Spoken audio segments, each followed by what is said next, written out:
Count them in. We're locked out upstairs, Lauren. We'll get your last two guests in during the break. Argus, ready? Ready, let's play ball. Want to count them in? Yep. Ladies and gentlemen, we're going live. Hold your applause in 5, 4, 3.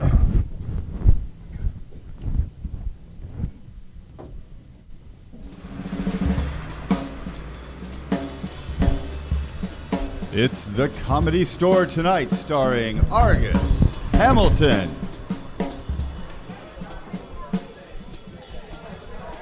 with tonight's guests, Brent Morin, Jeff Wayne, and now, live from the belly of the beast, the world's greatest comedy club, it's Argus Hamilton's Comedy Store tonight. Ladies and gentlemen, here's Argus Hamilton! Thank you all! Thank you very much! Welcome to Argus Hamilton's Comedy Store tonight. So glad to have you with you. So glad to have our studio audience as well, as always. And it's springtime in Los Angeles, and of course that means the Kardashians are promoting themselves again. You know, did you hear the news today? Kim Kardashian announced she's going to write a book about strength. It's a tribute to the capacity of yoga pants to withstand anything. And meanwhile, a report came out about California economics today. It turns out, do you know what? The cost of living is twice as high in California as it is in the rest of the country. It just shows you how much cheaper crystal meth is than cocaine. Big news though, Queen Elizabeth celebrated her 93rd birthday on Sunday at Windsor Palace, capping an incredible weekend. I mean, let's list it. I mean, this weekend included Good Friday, Passover, 420, Hitler's birthday, Easter, and the Queen's birthday. I mean, if you're white and you weren't celebrating something, the calendar did all they could for you.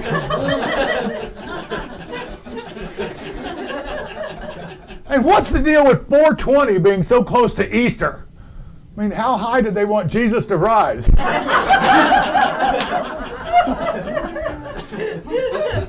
I celebrated at church, of course. I attend the only Episcopal church in Beverly Hills, All Saints. Very, very, very Beverly Hills church. For communion, we offer you a wine list. Do you hear the White House nearly didn't celebrate Easter at all? That's because Don Jr. and Eric went hunting and shot all the bunnies that Daddy hadn't slept with.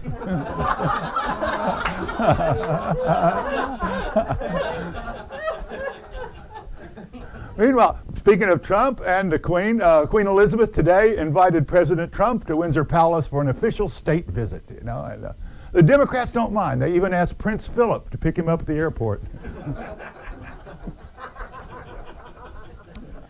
You probably already know that President Trump has decided to give Tiger Woods the Presidential Medal of Freedom. And it's not surprising. I mean, these two guys are peas in a pod. They're just alike, you know.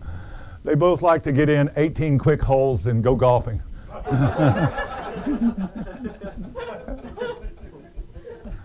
Anyway, the big news, the Mueller report came out, and Democrats are a little disappointed they're not going to be able to get Trump with it. You know, for Democrats, the Mueller report was kind of like Googling porn and only coming up with the Robert Kraft sex tape.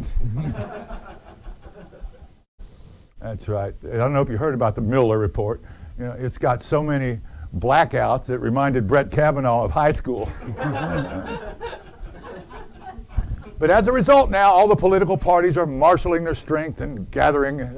Today, the White House counselor Kellyanne Conway, you know, got angry at Republican lawmakers. She told them to stop pussyfooting around and get behind the president. She actually said that, pussyfooting around. That could be the poor. The hole in the head. Well, the Democrats are already off and running. The New Hampshire polls came out today, and it looks like Bernie Sanders is in the lead at 30%. Then we have Joe Biden at 20%, all the way down to Beto O'Rourke at 2%, tied with skim milk. Everybody's talking about the South Bend mayor, the gay guy, Mayor Pete Buttigieg, promising Democrat. His classmates from high school said today they voted him most likely to become president. And it just shows you the breadth of the Democratic Party, the expansion of it, you know. Back when Bernie Sanders was in high school, his classmates voted him most likely to discover electricity.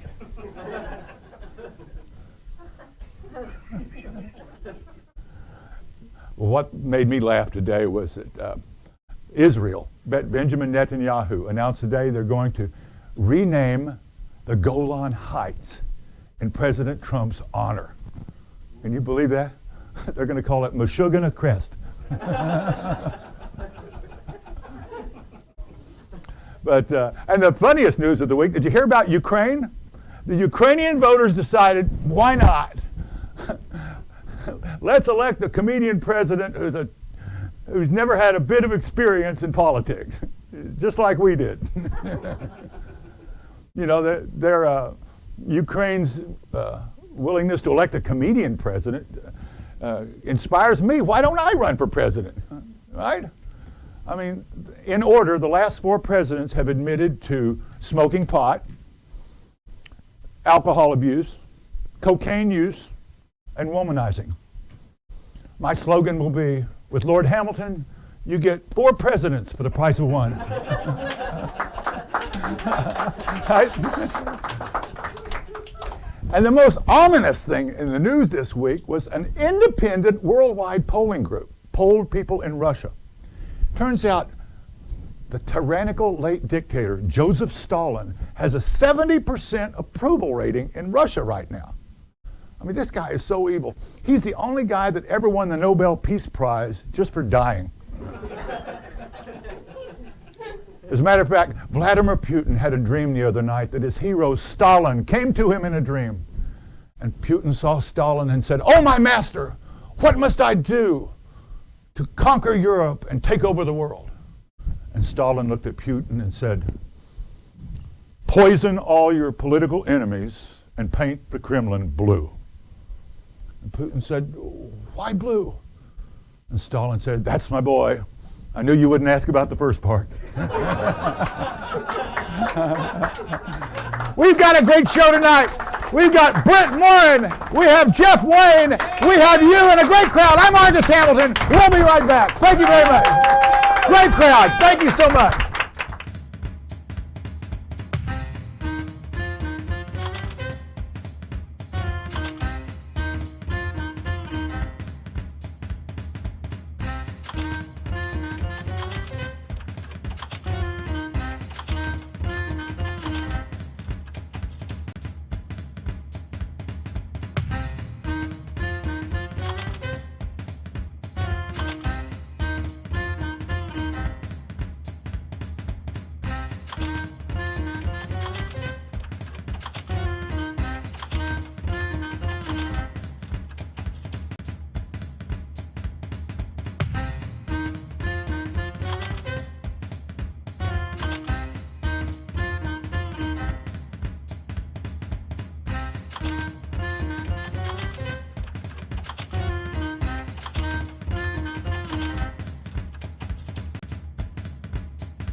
Welcome back, folks. Nice to have you here. Welcome back to the Argus Hamilton Comedy Store tonight. And before I introduce our distinguished first guest, I've got a commercial message for you, if you don't mind. Hello, America. I'm Argus Hamilton, and I have a question for you. Are you tired of lugging those heavy, cumbersome cloth bags to the local grocers? Do you have trouble remembering where you left your reusable water bottle?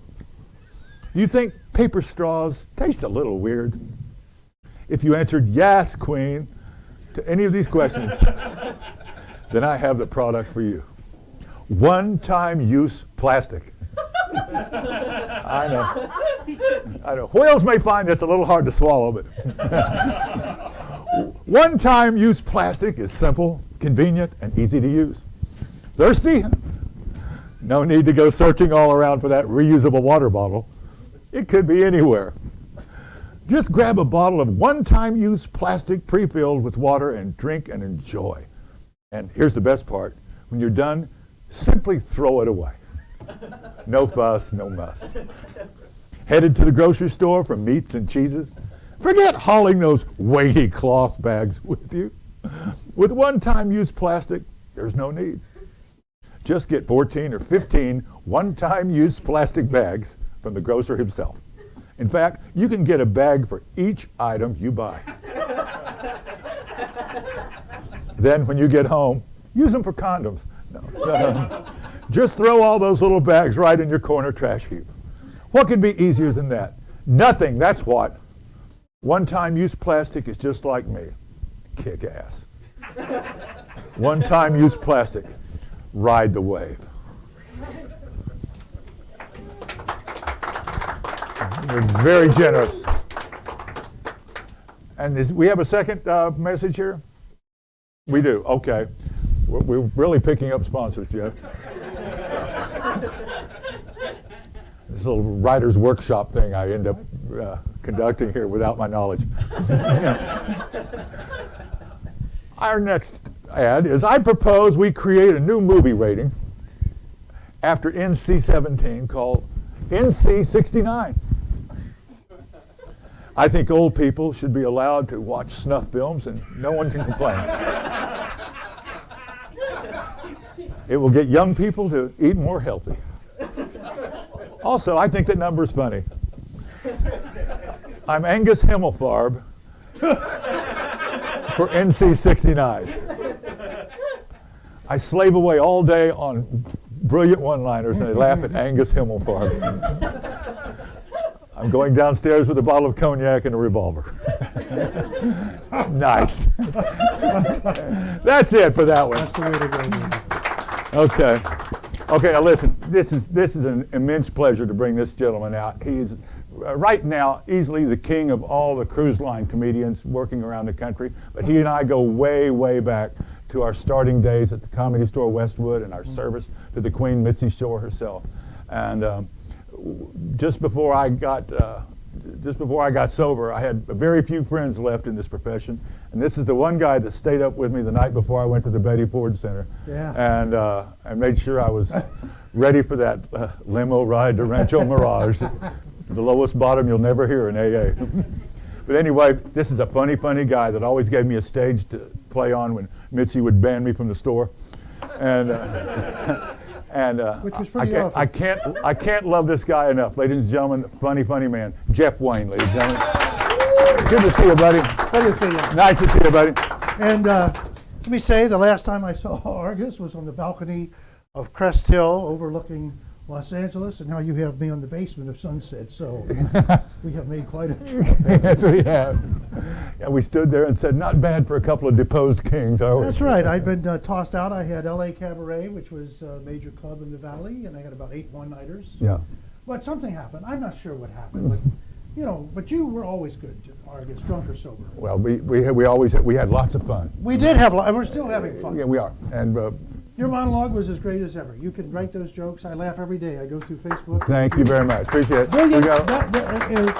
The art of writing that joke and putting it into your person, and doing Well, that. it takes a hip audience to play it to, and I appreciate it as well. Yes, it does. But let's. I want you to understand why this guy's so funny. He is white trash from Kentucky. I am. The world's last oppressed minority. Any other group, you make fun of them, you're a racist, you're a bigot, you're mean-spirited, but nobody cares about white trash, not even white trash. Do white trash lives matter? I don't think so. And here's my complaint about all these Democrats running around talking to poor people. We're going to do this or that. What do we hear from them in Kentucky and West Virginia? What do we hear? We're going to redistribute the wealth. We need teeth. We don't.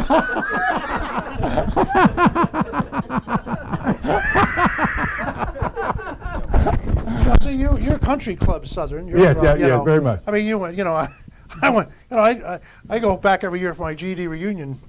I didn't go to college like. No. But you always had a way of connecting with all audiences. You're very disarming. We used to book you in some places that were rough one-nighters. Yeah. And you always did it. You got up, stuck to your guns, did your stuff. You didn't fall apart like some of the guys and scurry to their lower basic instincts. Well, if you believe what you're doing, you can bring a crowd to your level, no matter what level you choose to be on. I'll take that note when I go back to the ships because, the ships, by the way, the ships are changing. It ain't like the old days.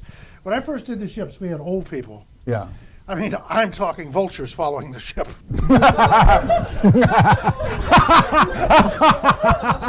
Burial at sea, no extra charge. I went up on the deck, and there was like this 85-year-old guy with Speedos. He had so many varicose veins. I thought it was Spider-Man. But now we have all ages, and the comedy clubs are more like, Carnival, where I'm working, the comedy clubs are more like real comedy clubs. Yeah. You have 2 family shows, Yeah. so you cannot be dirty. It's got to be content that's acceptable. And you have children in the crowd? You have children, and I'll tell you something, if the parents would just make them behave, generally the children are okay, but sometimes the parents today, it's changed. When I was a kid, your parents made you sit with them. Today they let their kids, they don't want to be around their kids, and I don't blame them. They're horrible children, they really are. I'm going to take the big slides that you see on the ships and move it over to the side of the ship. So now, how many weeks out on the sea are you out of the year? Well, I still do land also. Yeah. I still, I like to think I can work anywhere, but I go where they pay me. Yeah. And I would say about 20 weeks I'm on the ocean, and I do 5 different shows, 2 different family shows, 3 different adult shows. So the adult shows, you're dirty. Oh yes. Yeah. Yes, I love that. Yeah. I don't know how dirty we can get here, but I could throw some. I mean. Can I tell you one of my jokes? Absolutely. I did get it. This wasn't on the ship because you get into trouble. When I was doing a corporate where you get your 50% up front, Yeah. And again, the children are sitting down front, the parents in the back, and you can work over the kids. Yeah. You can work over the distractions. But there was a 7-year-old, and I really hated this kid. And he hated me. And there was a space in the show, that little space that we need, and between a joke, and he goes, "How comes you're so fat?" I said, "Because every time your mom blows me, she gives me a cookie."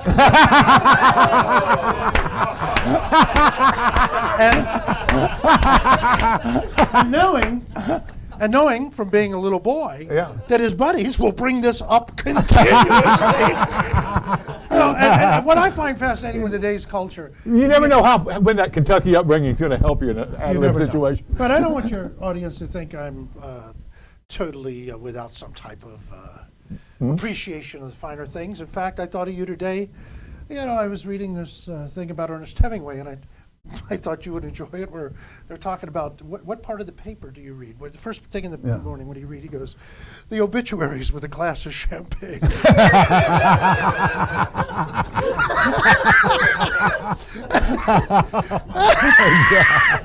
Don't ask me why, but I related to that instantly, because I think we've got enough of love and happiness and that. Let's bring people down to the real basics of what's happening in our society. And I forget what I was talking to you about. I can't remember anything. I'm getting older. There's no doubt about it. Well, okay. And it's good because you don't have to remember. But you went from Kentucky to Hollywood, and that must have been a segue and a half. Oh, I moved out here because I don't know if you remember a guy called Greg Fields. There was a guy called Greg Fields from Newport, Kentucky, where I'm from. He wanted to be a stand-up comedian. In those days, you didn't meet many people who wanted to be a stand-up comedian. But his uncle was Joe Conti, who was a big guy at the Magnum Club in Chicago. Yeah. We would get together, we would talk, and he came out here first. And he came back and told me all about the Comedy Store and Mitzi and everything. And I said, wow, that's my decision to come here, because I was going to be a comedian, was our favorite person, Tom Dreesen. Tom Dreesen, who always talks in rhythm. When you talk to Tom, Tom talks in rhythm. And I went to see Tom. And every other word is Frank Sinatra. Oh, Frank Sinatra, yeah. I would go see all the comics, whoever they were, big star, opening acts, whoever they were. And he was opening for these 2 really great singers, these chicks, if I can say that word, it might be sexist, but they were really good looking. And I went there every night and I would talk to him. And I told him, I said, I'm going to go. I went to New York. And if that's where I had to go, I was going to go there. I love New York, but it was a little crowded for me. I was thinking of Chicago and sort of LA. And he's the one who said to me, go to LA. Everything's moving to LA. You want to be in LA. You get the Comedy Store there, the Improv there, the Ice House is there. More stuff's happening for a guy like you in LA.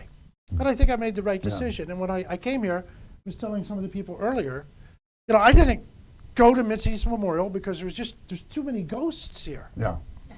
There really is. There's just too many ghosts. Yeah. And tonight, driving up Sunset, I was like, oh my God. Last time I was here was 2011. Yeah. And I'm looking at the pictures on the wall, and I'm looking at everything. Just this wave of nostalgia is hitting me of all these people I know, and so many are gone, so many aren't here. And I think of my career working in a basement with you, and I just I realize we still have a sense of humor. This is the last step. But I started at the Westwood. Oh, here's the good one. I started at the Westwood Comedy Store. Yeah. My ego would not allow me to be a doorman. Right. But I was getting nowhere here at the store. Yeah. And then Argus was a doorman. Mitzi was, Mike Binder was a doorman. Yeah. And you and Ollie were really nice. Ollie Joe Prater. managed the Westwood Club. At Westwood, you guys made us feel welcome. There were some comics that were treated us. Because we gave you free alcohol, that's why. Well, but you guys were encouraging, unlike a lot of clubs where you go and everybody, you're new, right? Yeah. You guys were We fun. spotted you for a fellow drunk. I only had two DUIs driving home. The police pulled me over one night. I fell out of the car. He said, look at that, you can't even walk. I said, that's why I'm driving. And the police have no sense of humor. They started beating me, and I'm a white guy. In L.A.? I remember one of your jokes. Do you remember your joke about Rodney King? They're reading his rights in Morse code. Morse code. Oh, there's a bee on me. There's a bee. I see it. Oh, yeah. Yeah, but that reminds me. See, the Macarena was invented in Los Angeles, okay? And here's how the Macarena was invented. Are you ready?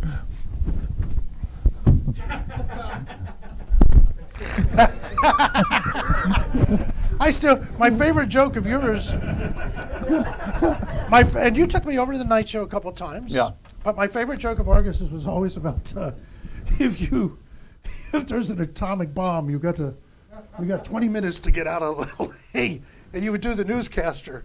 You say it's packed out there, and not a lot of respect for that diamond lane this morning. I used to love it. And then then the people would go. People in LA would go 20 minutes. Go to the desert. I'm not going to Palm Springs looking like this. Yes, yeah. People know me there. Now, the Comedy Store works on so many levels of teaching you about this business. Yeah. And one of them to me was I would go see comics, big, small, whatever. And I went to see Jerry Lewis at the Front Row Theater in Cleveland with Greg Fields. Yeah. The opening act was Gary Marshall in the Chapter 5, and in there was a guy named Carl Edwards. Yeah, and Carl Edwards did impersonations, and he was funny. Gary said he was beautiful. He got away with murder because he says, I don't tell Polish jokes like this one. Right. And then he did Mike Douglas. I saw him on Mike Douglas. I was reading New Acts in Variety. Yeah. That's when Variety really talked about stuff, and it wasn't just numbers. Yeah. And this guy was, he was supposed to go up. He was supposed to be something. I'm working as a doorman the first night at Westwood, and this guy I'm working with looks like Carl Edwards. And I'm thinking, my God, is that Carl Edwards? He's seating people, what have you. And I said to him, pardon me, but did you work with the Chapter 5 with Gary Marshall and Jerry Lewis? Carl, oh, yes, I worked with him. And I thought, I never asked him what happened, but obviously, the impersonations ran out, or he didn't give a crap anymore, I don't know. But I was really thrown off that a guy could be that place. To me, that would have been nirvana if you're doing something like that in show business. And he was very content. But Mitzi was very adamant about the graduated process of development at the Comedy Store, and it continues to this day. Today, our door people are the best and the brightest of all the people that come in and try out at the Comedy Store. And they serve that apprenticeship just like Binder and I and Molly Joe and so many others served. And they work their way up into regularhood, and it really works. I was talking to Lou Deck about working with Ollie Joe, who we loved. Yeah. But these were the days when you could do the main room in the Comedy Store, get Las Vegas at the Dunes. Ollie Joe's the only guy who ever did cocaine and gained weight. His was cut with butter.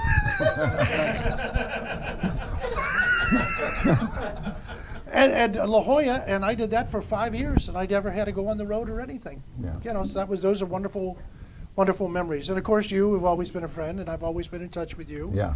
And you always make me laugh. I mean, I read your stuff on Facebook. The one you did about Bob Kraft, that was a horrible thought when I saw that, and I thought, oh my God. Which one? Bob Kraft, the sex tape. Who would photograph something like it? I mean, people think the FBI doesn't have a tough job. Or, yeah, that was so horrible. His latest alibi, I have him. He thought he was at a Chinese restaurant. Okay. Yeah. And when he ordered the number 69, he thought he was getting mushy pork and sweet peas. Well, we worked a lot of one-nighters. We worked a lot of places. And when Mitzi would kick you out, you would call the LA Cabaret your rebel starbase. Yeah. And my favorite story about Argus is Argus was tough to book out at some places once he got back into the store. He's in the store. And why leave this when you know, why go out to Pomona or whatever? They're offering money, and I don't feel like that, Jeff. But I said to Ronnie Kenny, he was supposed to go somewhere, and Ronnie Kenny, I'll never forget, said, Argus doesn't like going east of La Brea. That really did sum you up. Yeah. Well, you know me. I feel like I need to be on an elephant, so they'll spit on me. I still remember you at Westwood playing the piano and singing, You Do Something to Me. And never worked on one waitress either. Here's a story about Westwood. Yeah. Now at Westwood, the only person to stop the show was George Wallace. Yeah. I was there the night Robin showcased for Schlatter and brought the house down. But they had a guy play the piano one night, and this is how nice they were at the Westwood store. Yeah. His deal was to do jokes at the piano, and nobody did that. Yeah. And they put the light on him, and here was his big payoff. You know, he was dying the death of a fucking dog. Yeah. And we were enjoying that. Because me and Harris Peter you had here. Yeah. Harris Peter is somebody I started with, and the comics would sit their tape recorder down on the side of like this bar, and then go up on the stage, and what me and Harris would do is take the tape recorder and go, Bombardier to co-pilot, Bombardier to co-pilot. You're losing altitude fast, very quickly. And one week, the guy came on and he goes, I'm getting tired of you guys talking into my tape recorder. And I said, well, get a better act. You know? But this guy's whole payoff was that he was a cocktail pianist, and somebody said, you know, he says, you do all these songs with women's name in it. He said, I bet you $100. This guy said, you can't do a song with the name Shirley in it. Yeah. The big payoff. I've grown accustomed to your face. You almost make the day begin. Accustomed to the tune. You whistle night noon. And there's the part that goes, surely I could always be that way again. And yet, that, ladies and gentlemen, is what I remember from Westwood. Wow. A bad joke. That's all I remember. Well, where do you go from here? What's next? Besides certain death. Get the glass of champagne ready. But Barrymore was a big idol of yours. Oh, one night we took, when Mitzi had the Barrymore restaurant. Yeah. And I want to tell you, Argus had the best sense of humor. You still do. Argus is one guy that laughs at whatever. You know, I mean, funny stuff. I wanted that Barrymore statue, like, cutout that she had over there. Yeah. And Argus goes, come on, we'll go get it. So it's late at night, about 1:30, almost 2, and we're taking the Barrymore, beautiful. I mean, she paid a lot of money for that. It looked like John Barrymore. Yeah. And we're carrying him across the street, and I said, look, Barrymore, stiff on Sunset again. And me and Argus enjoyed that, because Argus and I just used to have a few drinks. You remember when I used to open up the back of the car? Yeah. And Mary Downey hated that. Yeah. Because I had a whole cocktail. Mary range. Downey is one of the great talent coordinators in this town that I dated. And she got me into my second rehab. Yeah. I forget how many rehabs. But I've been to so many rehabs. The Betty Ford Center cafeteria named a sandwich after me. I can remember Ollie Joe Prater and I driving back from La Jolla with a six-pack and shots of Crown Royal discussing your problem. Jeff Wayne, ladies and gentlemen. Thank you. Let him hear it. Jeff Wayne. Thank you. And we will be right back after this. The great Jeff Wayne. Jeff, stand up while we get our picture.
back, folks. Welcome back to the Comedy Store.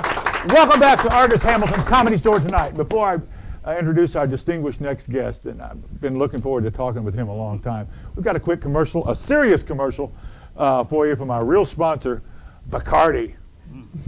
Booze. Well, listen, Bacardi, Spanish Bacardi. By the way, we play a drinking game. Every time during the monologue I say the word meanwhile, you get to take a drink, and 3 of our guys left smashed last week. Bacardi is the oldest privately held family-owned spirits company in the world. Originally known for its eponymous Bacardi white rum, it now has a portfolio of more than 200 brands and labels. Wow. Founded in 1862, that was a bad year for my family. And family owned for 7 generations. Bacardi employs 6,000 people, manufactures at least 29 facilities in 16 markets on 4 continents, with sales in more than 150 countries. Bacardi Limited refers to the Bacardi group of companies, including Bacardi International Limited.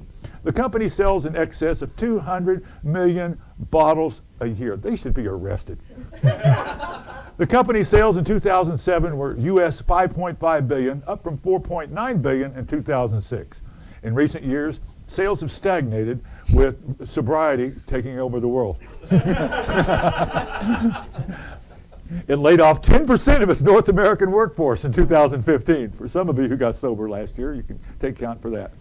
Bacardi Limited is headquartered in Hamilton, Bermuda, named after a cousin line of mine, and has a 16-member board of directors led by the original founder's great-great-grandson, Facundo El Bacardi. That sounds like... You could get shot for saying that. Facundo El Bacardi. I'm a clean comic, too. Along with other leading alcohol producers, Bacardi is under FEC investigation. No, is part of a producers' commitments organization focused on reducing harmful drinking. Yeah. What is it they say? The National Highway Transportation Board warns us every single holiday that 1 out of every 4 car accidents is caused by drinking and driving. Here's what I want you all to do on behalf of Bacardi tonight. When you're out there driving, I want you to watch out for anybody who's not drinking. They cause 3/4 of all the car wrecks.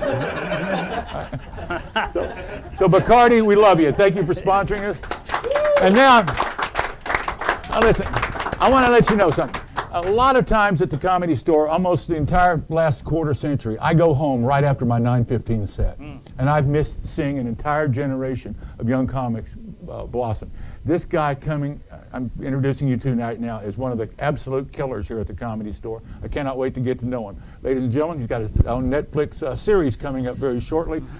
Credits all over the place. Brent Morin, ladies and gentlemen. Let him hear it. Brent, nice to meet you. Thank you for doing the show, Brent. I appreciate it. How you doing?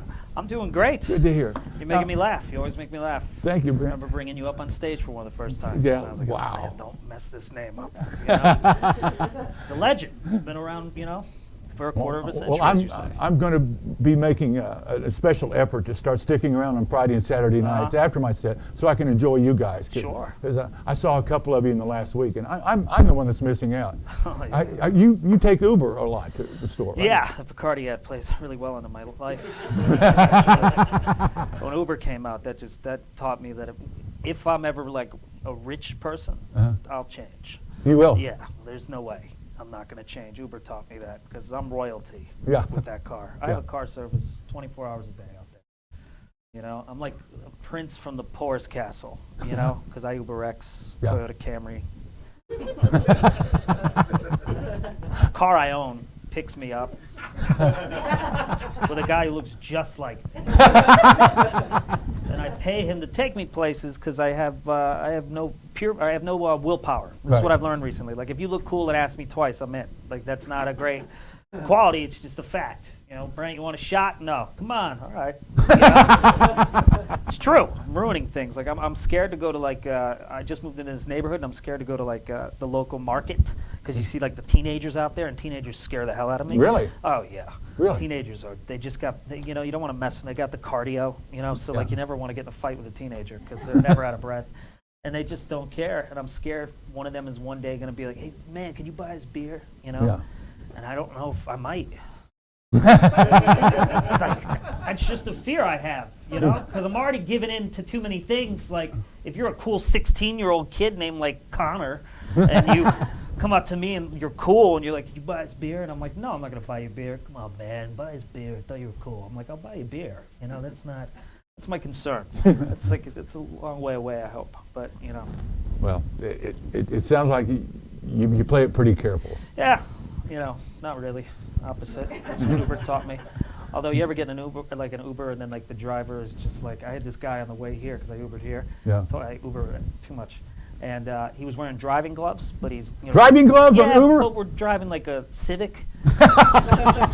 And like, you're going to crash. Like, you're not a professional. And I've seen this multiple times. People that wear like actual like racing driving gloves in their economy car are the worst drivers I've ever had. And I'm thinking, you did this, Brent. Because of your stupidity, you could be driving right now, and you're on this mountain with this old man. You don't have to laugh. This is just personal. I've had moments in the rain when a 90-year-old man picks you up because he wants to get back on the workforce, so then you have to go down Laurel, and you're just thinking, well, this is the slide that's going to take me. That's my fault. But I could be driving. Well, did this haplessness extend to your early dating life? You know, Are you one of the 32, I comics still that, you know, the stand-up comic to get even with women because they wouldn't go out with you in high school? No, I liked high school. I Yeah. have a different, you know, I had friends and stuff. I was never good with women. That's definitely a big thing, yeah. you know. I don't think any man is.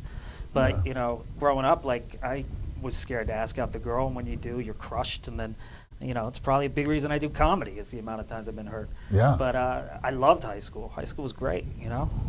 You just waited for that Jamie Sendricks to give you a look. She was the Hawk senior when I was a junior. She gave me a look once. She just went, "Hi," and I was like, oh.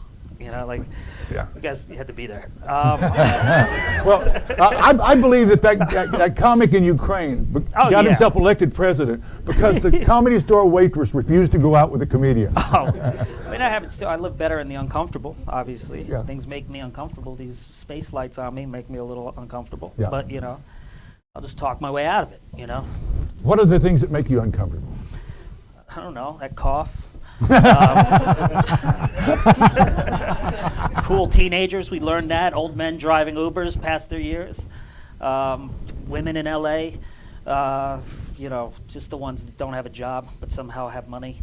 Yeah, you It's a never. big thing. Everybody has time to date here, you know? Like, you want to get coffee and lunch and then dinner and then hike? Like, what?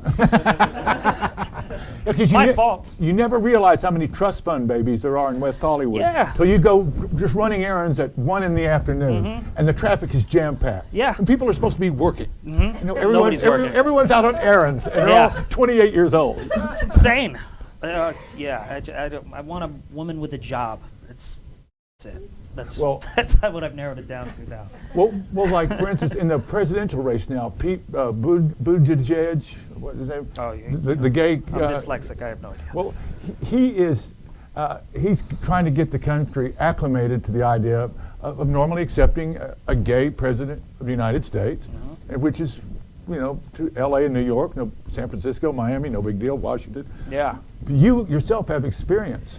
Well, my little brother's gay. Yeah. Yeah, and he's an exceptional. His life resume is better.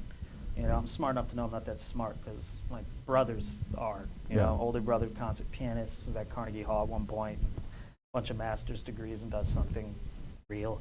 And then, you know, little brother was a national champion figure skater. And National champion figure skater. yeah, and hurt himself, skated professionally in Europe to help pay for med school, and then graduated med school, and he's a OBGYN at Cedars-Sinai right now. A gay man is a Whatever, dude. gynecologist? I'm cool. Yeah, he's a gay gyno. I feel like that works out great. I mean, that's an objective look at things. Honestly, a gay president would be great because he scares the shit out of me. You know? He really does. He's always like, really, Brent? Really? Really? Get your shit together. And he gets me, man. Yeah. He ruined my whole life with 2 words. We're Irish twins. We're a year apart in age.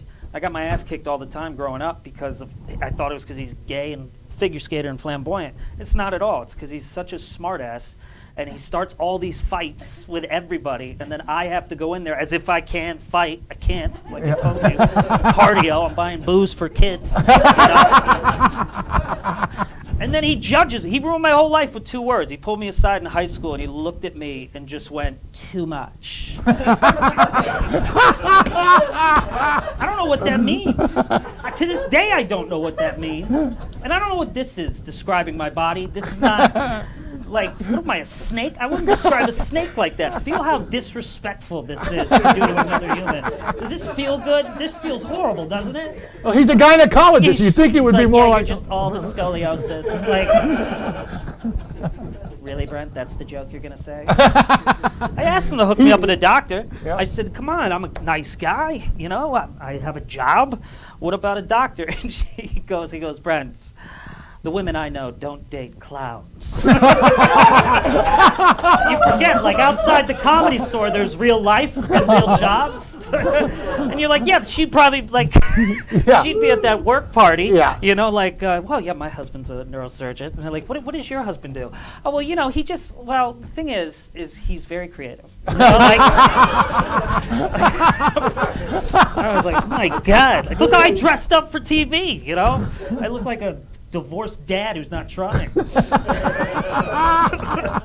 At the Little League game. Come on, Billy. Oh, great hit. You weren't here. Yes, I was. Take your Italian ice. Get in the car. It's my day. Oh, man, you're funny. Oh, God. My New England came out really hard on that. Like, my parents are still together, but I saw the divorced dads coming. Never mind. The Italian ice was a big way to get your kid to stop crying at Little League. You want your Italian ice? Uh-huh. And shut up with the tears. Come on, get in the car. Dad has to go to High-Lie. So no one gets that unless you're from New England. You're reminding me of Michael Keaton, man. I really, I love that, Batman. Awesome. I mean, no, he did routines. I'm Robin. You know I'm Robin. Watch out! You know. Too much, Robin. It's my voice. His voice isn't deep enough. You know. Watch out, Bat. I couldn't even finish the name. Well, Keaton used to do all these wonderful routines about family vacations and stuff. Yeah. And he had it locked in. He's a New just Englander like too, isn't he? Pittsburgh. Pittsburgh. Yeah, he's New England. Yeah, he's part of the same problem. Yeah. Listen, a lot of TV viewers would, of course, know you were on Undateable. Yeah. With our own Whitney Cummings, who developed here at the Comedy Store, Chris D'Elia. Yeah, Whitney came in on that last season. Yeah. Well, Whitney produced it, though. No, she wasn't involved with that one. Oh, she just came in. Bill Lawrence did. The guy did Scrubs and like Spin City and all those shows. Yeah. And yeah, that was just, it was a cool, like, I got cast in it, and it was like my big thing, you know, production assistant at the Conan show. And I had a great stage manager, Steve Hollander, shout out, who would let me leave for auditions and stuff. Yeah. He used to tell me, don't ask me, just tell me where you're going and we'll cover for you. And I was like, awesome. So I was auditioning a lot. I'm doing late spots here. Yeah. And I'm a production assistant parking Conan O'Brien's car and getting coffee. And I got all the way to test. And then I got the parts. And it was exciting. The first person I texted was Chris, because Chris and I've known Chris since I was 18. We're like big brother, little brother. And so he was my first friend in comedy. And we used to do all the bowling alleys and hostels and terrible shows together. So now he's on Whitney at the time. And I'm like, hey, I got an NBC sitcom too. And he's like, oh, I'm so happy for you. And then they couldn't find my co-lead. And and then they went to Chris, which, you know, if anybody knows Chris D'Elia, like, he skyrocketed. I'm 18, I just started, and he just really skyrocketed, which is great when you're good friends, because you could really rub it in. You know? Like, I'm a PA, he used to send me bank statements in the morning before work. With no context, he would just send me his bank, because he knew I was poor. And so here I am, I get this show, and we can't find the role, and the whole time I'm thinking, because I'm chemistry reading with people, I'm like, like, you know, the creator in me, because I want to be, you know, filmmaker, writer, director, actor before I ever thought about stand-up and, you know, the acting part of me. I was like, man, the producer in me is like, no one but Chris D'Elia can play this part. Like, there's nobody else. And I was like, this whole show is going to fall apart. And I just remember they were mentioning, but he's on Whitney and da-da-da. Yeah. And I just never forget the next day I get a call from Chris. And he goes, hey, man. And I'm like, hey. And he goes, I'm so happy you got that show, man. I'm like, yeah. Yeah, he goes, guess who's going to be on that show with you, buddy? And I went, really? He goes, yeah. It's my show now. It just hung up on me, and I went, oh, damn it.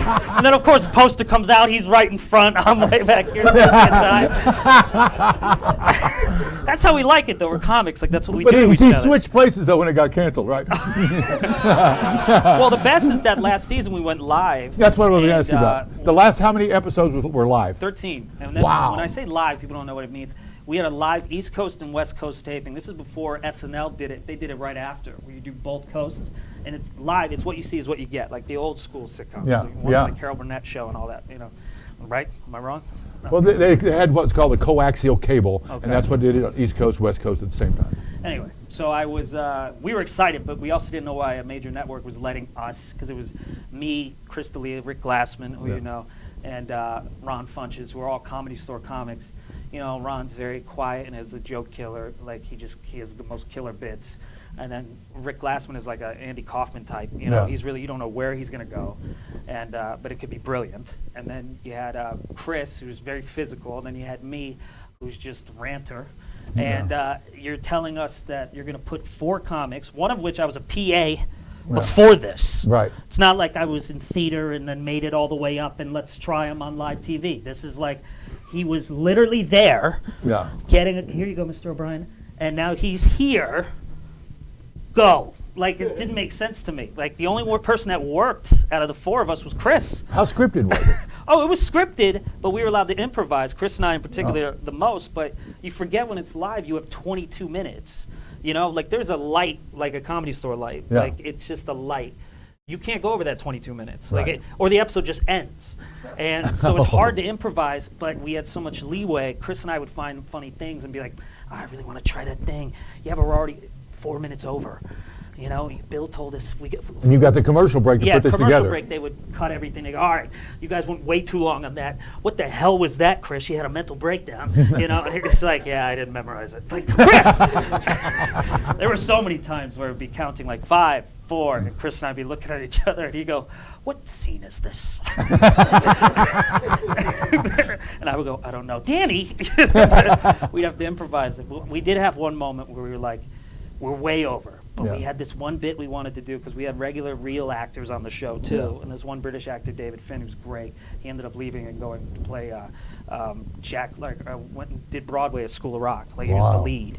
And he was nominated for an Olivier Award, you know, so he's very trained. And we were making him laugh in rehearsal because actors aren't comics. Like we fall on our face all the time and then try to get out of it. We're not scared of the mud really. Yeah. And they're more prepared and professional. Right. So we're making them laugh with Chris and I's silly things that don't make sense. And he goes, do not do that. Please, do not do that tonight. And we're like, well, now we're going to have to. Yeah. And it was some ridiculous act out. It made no sense. We're getting excited for that scene because we're going to break him on national television and make him lose his place. Because that's all it was about. It was about just trying to get people to mess up their lives on TV. Exactly. And our boss comes out. He goes, all right, you guys went way too long. We can only say one line on this page, all right, because we only have so many minutes to finish the entire episode. So it's cut down to one line. And it was supposed to be a whole page. And Chris goes, oh, this is too bad. I go, oh, come on, let's do it. And he goes, you heard him, we can't do it. I go, come on, it won't take that long, we'll rush through it. You know, it's like when you try not to run the light, but you still ran the light, Right. you know? So we do it. And we realize when it's done, because they go to commercial, that we're like, I think the show just ended. Like, this is the middle of the episode, and I think it just ended because we went off. Like, once we get the laugh from the crowd, we broke him. We're scared of our boss. Because we're like, I think we just ruined the show. Because we were supposed to do 2 more scenes, and that's the end of the episode. Right now, the episode doesn't make sense if it just cuts out like, you know? Keep in mind, he told us specifically just this one line. I'm telling you to, don't mess around. This is important. We're like, yes. And then we didn't do that. And we just went off. And now we think the show's over. And Chris never gets nervous, goes, I think the show's over. I think the show is over. I don't want to go over there. They're going to yell at us. They're going to yell, Bill's coming, Bill's coming. And Bill, when he gets mad, he won't look at you. Yeah. You know, he just starts working in front of you. So he goes, all right, well, we have 15 seconds to finish an entire episode now. So we're going to cut that, we're cutting that, we're cutting that, we're cutting that. And you had to do the bit, huh? You say that, and then we're done. And so literally, the episode makes no sense. Like there's a whole B story we never get to. It just goes from ha and then back from commercial to, well, that was a day. And then he wouldn't talk to us for a week. It sounds like every day on cable news networks. It's like, well, I guess we'll see you next week.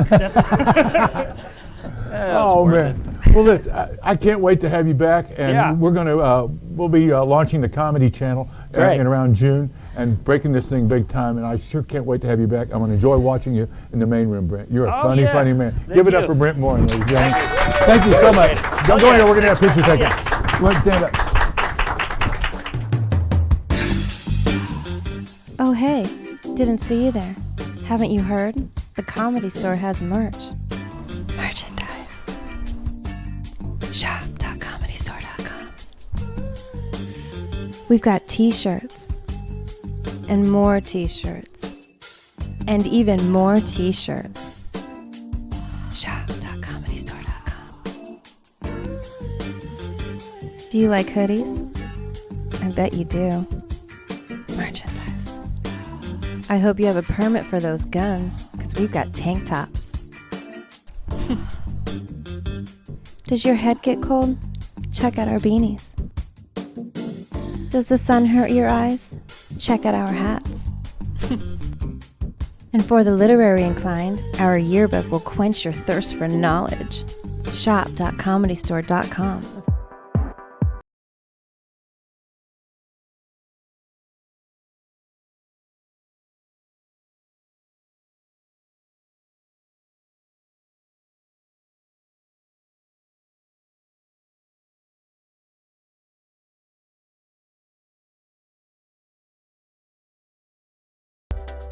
Back.